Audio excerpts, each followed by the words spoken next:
Terima kasih Kuswoyo sudah membacakan doanya. Anak-anak Bapak semua, untuk hari ini siapa yang hadir? Ya, Pak. Hadir semua. Sebelum kita memulai pembelajaran ini, Bapak mau baca absen dulu ya. Yang disebut namanya silahkan katakan hadir. Baik, Pak. Siska, ada Siska? Nisa ada, Rahmatun Hadir, Nisa? Pak. Hadir, Pak. Hadir. Rahmatun Nisa ada? Ya, Pak. Ada. Nolis Purnamasari? Ada?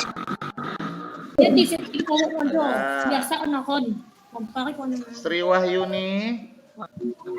Sakit. Oh, sakit. Sakit dia, Pak. Iya, iya. Siti Susi Susanti? Hadir, Pak. Hadir. Berarti yang sakit hanya satu orang ya anak-anak ya. Semoga teman kita yang sakit kita doakan agar cepat sembuh dan kembali beraktivitas seperti biasa.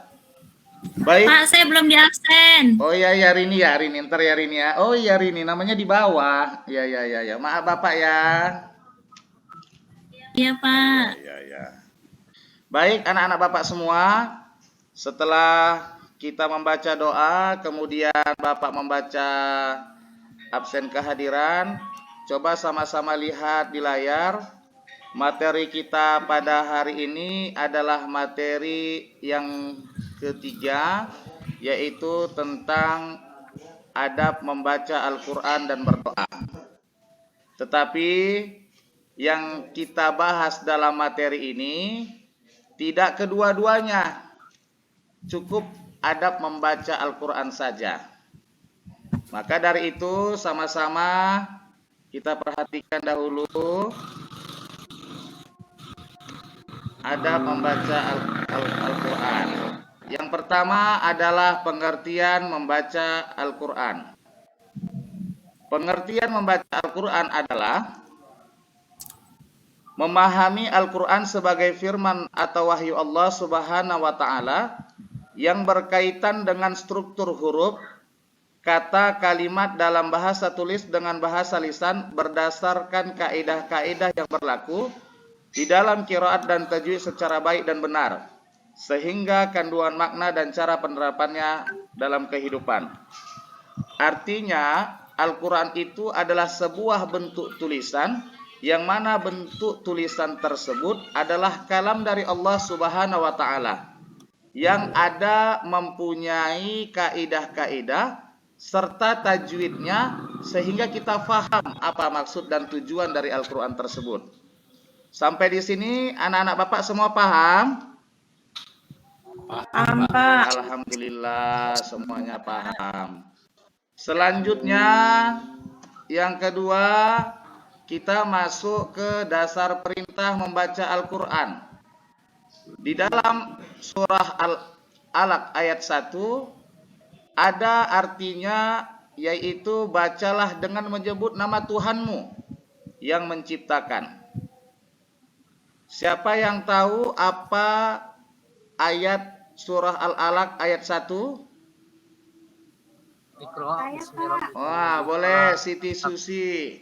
Kuswoyo diam dulu, jangan ribut ya Kuswoyo. Bismillahirrahmanirrahim. Iqra bismi rabbikal ladzi khalaq. Shadaqallahul azim. Terima kasih kepada Siti Susi Susanti yang sudah membacakan surah Al-Alaq ayat 1. Artinya adalah bacalah dengan menyebut nama Tuhanmu yang menciptakan. Itulah dasar perintah membaca Al-Quran. Setelah kita mengetahui dasar perintah membaca Al-Quran, maka selanjutnya kita harus mengetahui juga tujuan membaca Al-Quran. Apa saja tujuan membaca Al-Quran? Semua nampak anak-anak di layar Bapak? Pak. Ya. Tujuan membaca Al-Quran yang pertama adalah 1. Mengikuti petunjuk Allah Subhanahu wa Ta'ala. Yang kedua, mempertebal keyakinan akan kebenaran Al-Quran.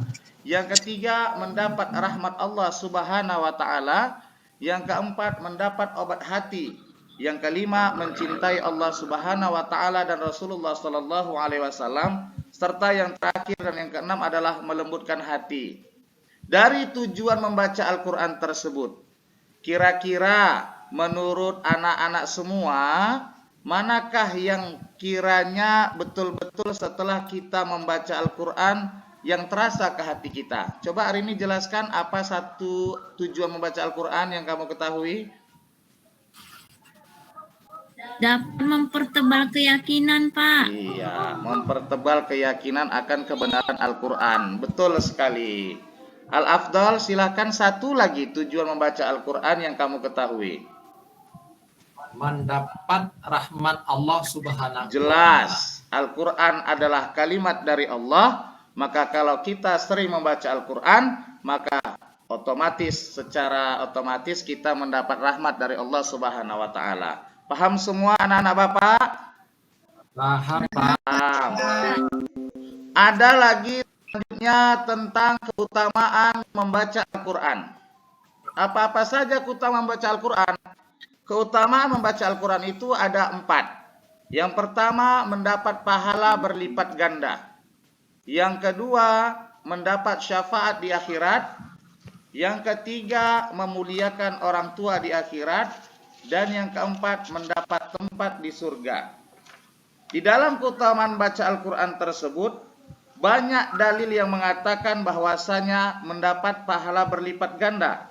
Salah satunya terdapat di dalam surah Al-Fatir ayat 29 sampai 30 yang artinya adalah sesungguhnya orang-orang yang selalu membaca Al-Qur'an atau kitab Allah Subhanahu wa taala dan mendirikan salat serta menafkahkan sebagian dari rezeki yang kami anugerahkan kepadanya, maka dengan diam-diam dan terang-terangan mengharapkan perniagaan yang tidak akan merugi, maka Allah Subhanahu wa taala menyempurnakan kepada mereka pahala mereka dan menambah kepada mereka dari karunia-Nya.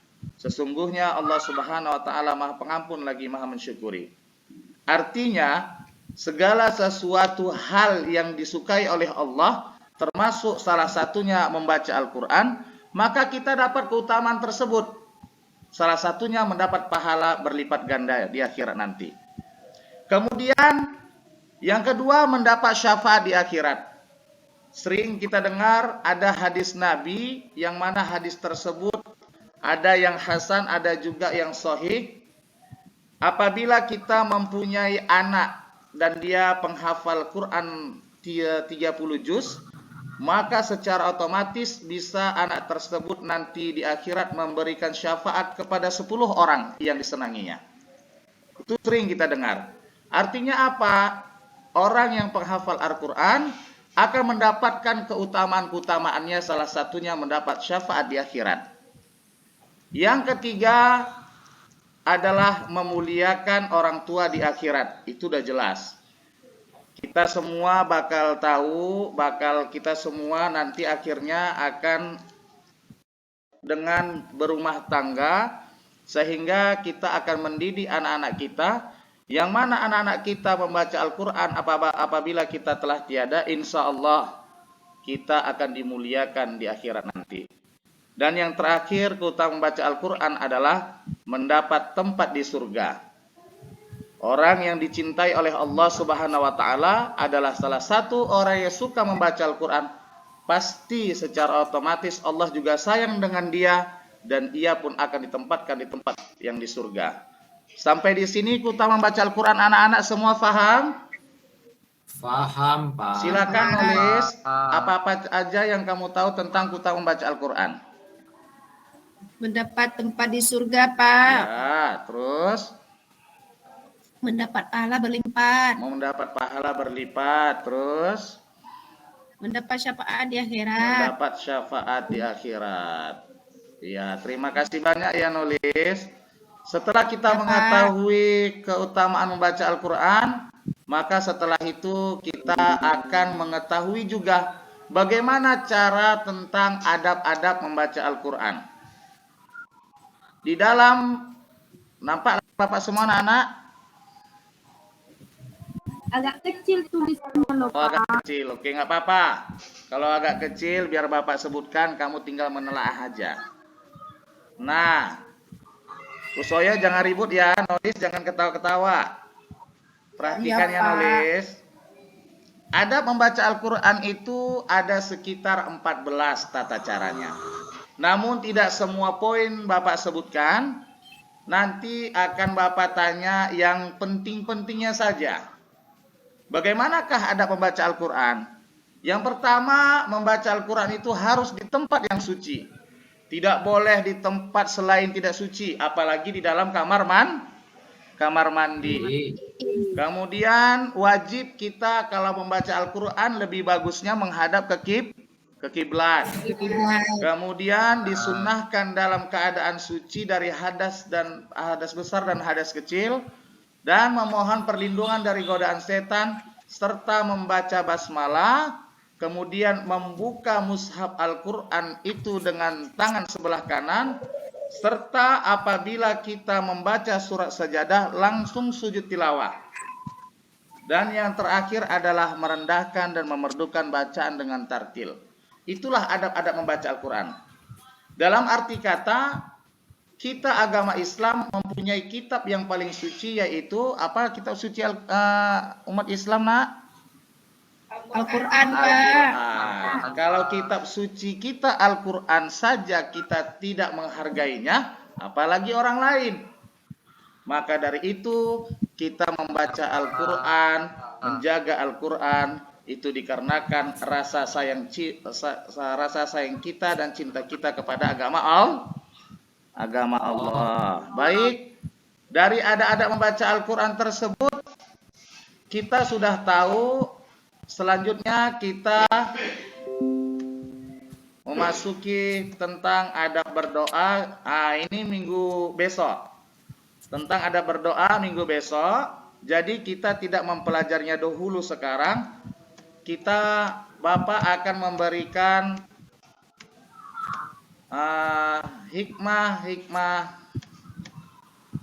Bapak akan memberikan LKPD, lembar kerja peserta didik. Dari yang Bapak terangkan tadi, nampak semua di layar, naik? Nampak, Pak.